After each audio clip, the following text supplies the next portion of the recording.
Yafika nini na kulele uThixo le asindaweni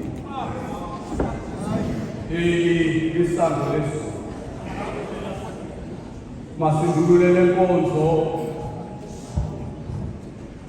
ukuvuma kunye iculo kumaculo ekhaya likhulu linye leshumi linye alinalo 110 sivulela owethu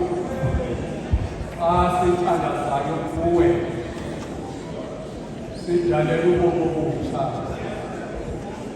masikhanyiselwe kuwe nevesi zonke ezilandelayo soma ngavesi yesihlanu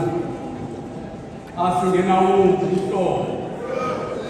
onokuvelana nathi usincede ekuthuzeni uphele izoyikiso zethu zawuthi ke xa liphele iculo sicele uba umfundisi uMagqibelo ayiyaleze le nkonzo ezingceleni nasesandleni somdlalo ethe kuthi inkonkosi sihlangene sesiphambi kobuso bakho makanikhaphe ke emhlabeni sisondele kunye ngale ngoma kule nkonzo